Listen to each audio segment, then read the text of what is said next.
please allow fairness rather than politics and prejudice to determine your decision.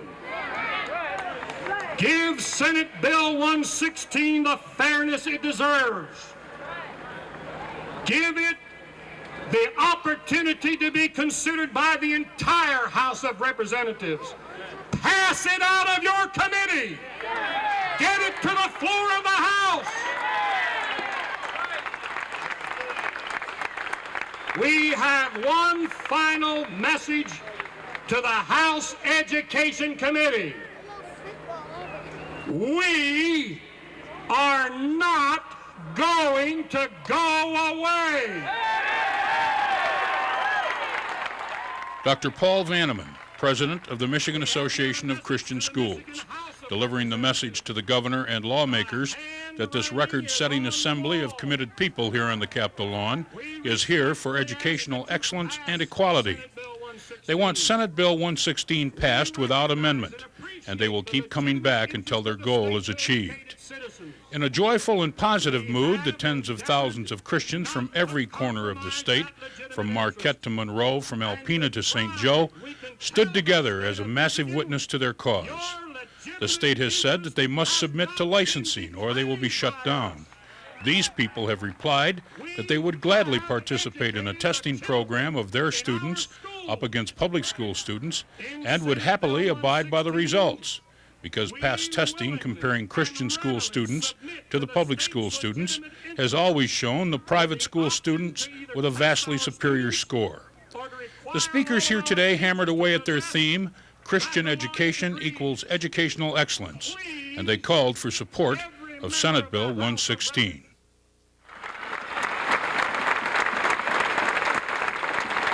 The whole world is watching what Michigan is doing today, because Michigan is a minority in its laws and legislatures on religious freedom. There are states all across this country that have recognized the validity of parents and teachers to teach truth. This legislation is a balanced and reasonable attempt, I think, to accommodate the state's legitimate interest in guaranteeing a quality education and, at the same time, to accommodate the constitutional values of religious pluralism. Now, it is no coincidence that in recent years, educational quality under state certification rules has gone downhill. At the same time, the students in our Christian schools are consistently testing out above national norms. Not only that, in many cases in our high schools, we have students that are topping out on nationally recognized achievement tests. In fact, we know of some schools that are reporting up to 79% of their students go on to college. Folks, this is excellence in education. I have a question. Where does the opposition to Senate Bill 116 come from? Does it come from parents who pay their taxes and pay again their tuition to send their children to our schools? Does it come from Christian school teachers who work for half of what they could make in the government schools to teach in our schools? Does it come from the students who have been educated in our schools, who have been prepared to make a living, and better than that, how to live in our schools? No, it comes from the public school establishment. It comes from the public school teachers. It comes from the public school administrators.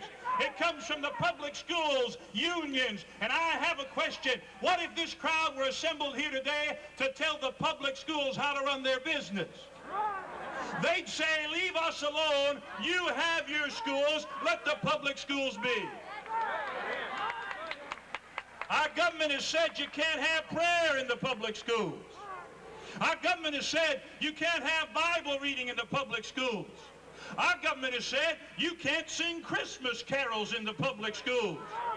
Well, brother, I'm here to tell you, if God cannot be part of the government schools, then the government ought not to be part of God's schools.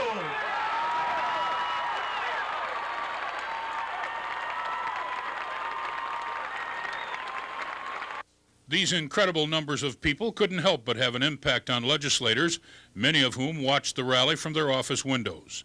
The message was loud and clear. A new political force was developing right before their eyes, and the Michigan Association of Christian Schools was drawing the battle lines for a war that could carry over into the next elections. But first things first, and that would be the House Education Committee public hearing on Senate Bill 116, just a few days after the rally, and held within earshot of the Capitol, with the uplifted voices of the Christians still ringing in their ears. Lining up in support of the bill were college presidents, parents, teachers, pastors, and students, and all with the same message. Christian schools outscore, outteach, and outperform their counterparts in public schools.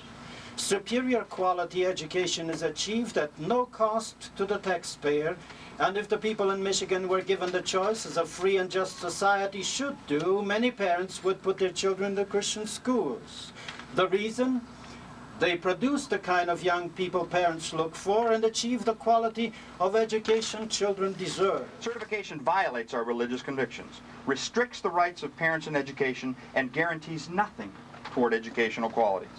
Testing, on the other hand, is less intrusive, allows for maximum parental involvement, and is far superior in measuring educational quality.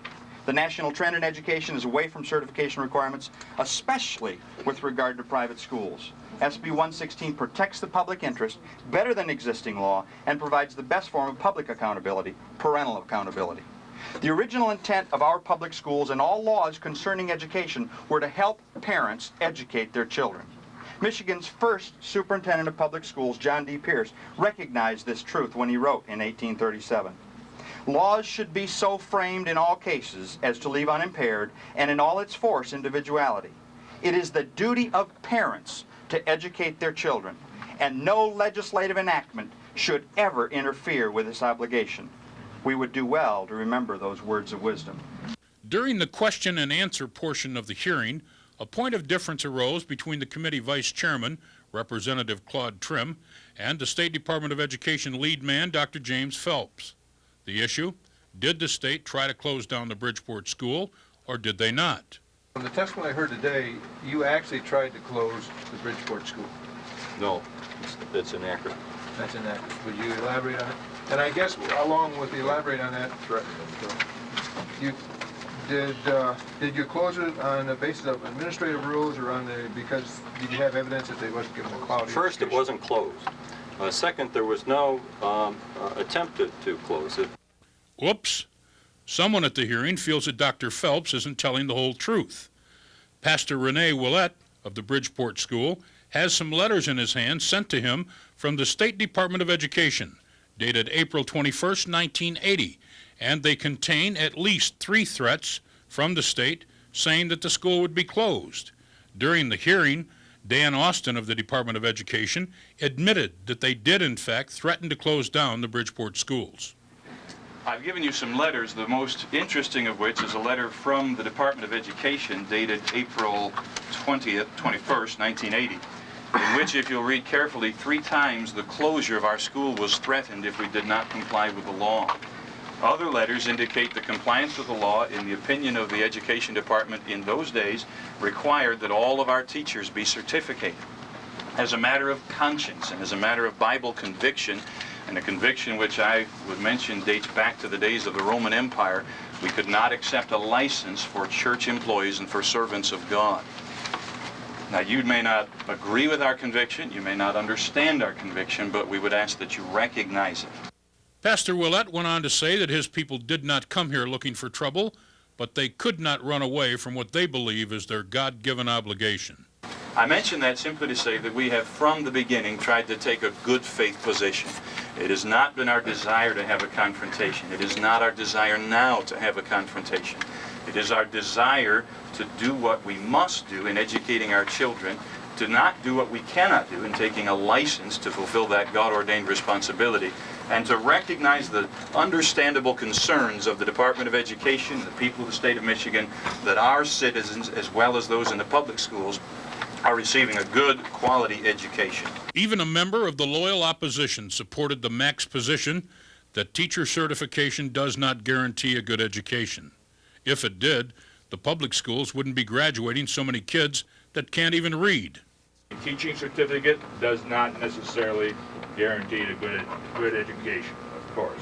That was the testimony of Hugh Jarvis, the president of the Michigan Federation of Teachers, and while he did fervently oppose Senate Bill 116, he did also agree that certification of teachers was not the answer. Perhaps it's testing, as suggested by MACS in their legislative goals, and then have their students tested by the same standards used in public schools.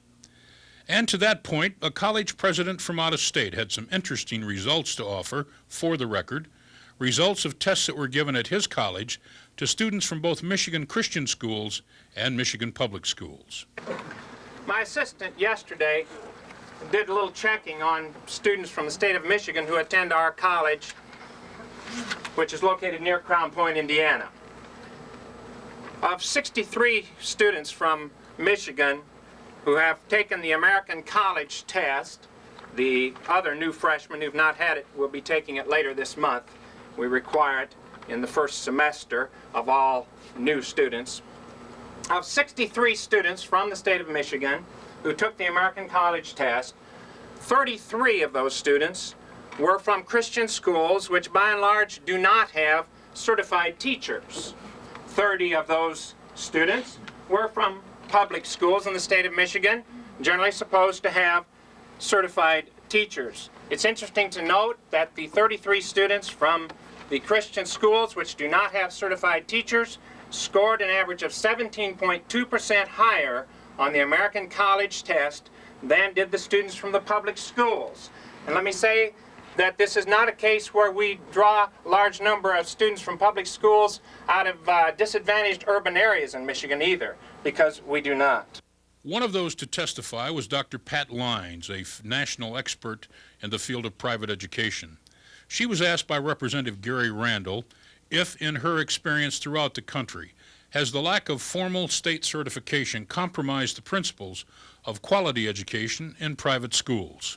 Do you believe that looking at all those states where greater latitude has been provided, that it really has compromised the quality of education in those private schools? No, I haven't seen any evidence of that. And I should also add, there are two economists at Brookings named Chubb and Moe. I'm not sure I know their first names. Are they people? It's like Amos and Andy to those of us who read the literature, but it's Chubb and Moe, and they're at Brookings. And they are doing statistical analysis of what we would call the private school advantage. If you control for income and race and a lot of variables, you'll still find private school children do better. And they believe that they can attribute it to fewer regulations. And so the more you regulate private schools, the more it is likely that you will lower the quality. Let's take a closer look at what this battle is all about. A quick trip down I-75 to the Dixie Highway, and we are at the Springfield Christian Academy. It's about these children, the future of this state and this nation. The bottom line is, what is the best way to evaluate the kind of education these children receive in their private schools? If you believe the state of Michigan's educational expert that offered testimony in the Supreme Court case on the Sheridan Road Baptist Church, you would come down on the side of testing and certification. The state's expert witness, Dr. Judith Lanier, as quoted by Justice Comstock Riley, said, and I quote, "Testing was at the top of her list of methods for measuring good teaching," adding, and I quote again, "Testing is a superior method of determining good teaching and student learning." Dr. Lanier further testified that she was unaware of any empirical evidence establishing any correlation between compliance with administrative certification rules and teacher competence or student learning. A visit to the first grade classroom of Mrs. Carol Mackey at the Springfield Academy demonstrates clearly that the students at Springfield are being given some solid blocks on which to build their educational futures. And these youngsters are tested pretty good on some challenging math tricks. 16, 17, 52, 53, 62, 63, 55, 56, 67, 68, 34, 35, 56, 57. Good job.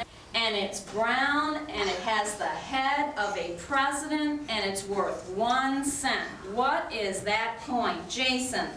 President Abraham Lincoln. That's good. What's the coin? Jamie? A penny. Good. What's a penny worth, Joey? 1 cent. So that means we count by what, Deborah? Once. Right. Okay, I'm thinking of a coin that we use when we count by tens. What is that coin? Asen? Dime. Good. Does anyone know the president whose head is on the dime? Joey? President Lincoln. That's a penny. President D. Roosevelt. All right. Students from the 1st through the 12th grade are given a full range of classes. Computer science seems to be a favorite of the seniors who are getting ready for college and/or the job market. The body must also be prepared for life's challenges, and the girls in the Springfield gym class, while very enthusiastic and energetic, are really no threat to the NFL players. But the school's soccer and basketball teams rank with some of the best around. But you know, on second thought, these young ladies might be ready for the big-time NFL. Did you see that spike after that touchdown? That was first rate, even if the snap from center does leave a little to be desired. Well, according to a national study, students in private schools such as these are better off and are receiving a better education. Here at the Bridgeport School, the one that the state threatened to shut down, one-on-one teaching is the way to develop better understanding of their subject matter. One such national survey done for the U.S. Department of Education, called Private and Public Schools, the Coleman Report, offered in part these conclusions. Students in private schools show both higher levels of self-esteem and fate control. Private schools provide a safer, more disciplined, and more ordered environment than do public schools. Private schools encourage interest in higher education and lead more students to attend college than do public schools with comparable students. Private schools are smaller and thus bring about greater degrees of participation in sports and other activities than do public schools. David, what's this here? What's this shape? How many sides? So what's a three-sided shape? This reporter can tell you from a first-hand view of these Christian schools that you are struck with the neatness of the teachers, the students, and the schools, the eagerness of the students to learn, the willingness of the teachers to teach, and the discipline of all involved. One gets the feeling that a state certificate wouldn't do a bit of good in these settings. It might, however, help the local MEA membership drive. Many of the teachers that teach in the MACS Christian schools are invited each year to seminars for updates in their field of specialty, as well as new techniques in teaching in other areas. This year's MACS convention was held in Flint, attended by several hundred members. They participated in seminars and workshops on a variety of subjects, and specialists were brought in from across the country to aid the Christian teachers and to give them new subject matter to be taken back to their students. They were also encouraged to become politically active and support Senate Bill 116, to participate in the September 29th rally, and to contact their legislators, which they have been doing, much to the chagrin of some lawmakers who would like them to leave them alone. And they did not believe their battle cry on that fateful afternoon in the fall of '87 when Dr. Vanneman said, "We are not going to go away." Folks, we need to get as many letters as we possibly can to our elected officials, and then we need to follow up with phone calls. It's the only language politicians understand. And speaking of the MACS president, let's get some final thoughts from him on what needs to be done to guarantee educational excellence and freedom for all Christian schools. That's right. According to the law as it would be strictly interpreted in the state of Michigan, Lee Iacocca could not teach business management. Leonard Bernstein could not teach music in any school in the state of Michigan. For that matter, because Harvard University is not accredited, never has sought for accreditation, none of their graduates could teach in the state of Michigan. That borderline's on the ridiculous, doesn't it? Well, it's what we call ludicrous. Definitely. I think Senate Bill 116 is an honest attempt to satisfy the legitimate interest of the state to see to it that all of the citizens are educated, and it also satisfies our religious conscience by protecting our religious convictions. Noticed in the hearing, a House hearing, you were there, you heard the same thing I did. There was several people that were opposed to 116 that charged that what you're asking for is a double standard. Well, we rather laughed at that too. Rather than making it a double standard, we would like to see the public school sector come up to our standard and offer testing for all of their students, as we're asking our students to be tested as a demonstration of education. You think testing is the real solution instead of certification? Well, isn't testing used all the time when a student goes to college? The question is not asked, were your teacher certified, but they give them a test. Why can't you accept certification? Well, we can't accept teacher certification because certification is a license. And everyone knows that those who have the power to license have the power to control. In addition to that, we can't accept it because certification guarantees nothing. The state's own witness in a previous court case has testified that there is no evidence that certification guarantees quality education, and also admitted that testing was a superior measure of an education. So there's no circumstance under which you can accept certification? Absolutely not. We cannot accept and will not accept certification. We cannot take licensure from any state agent or agency.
We are not going to go away.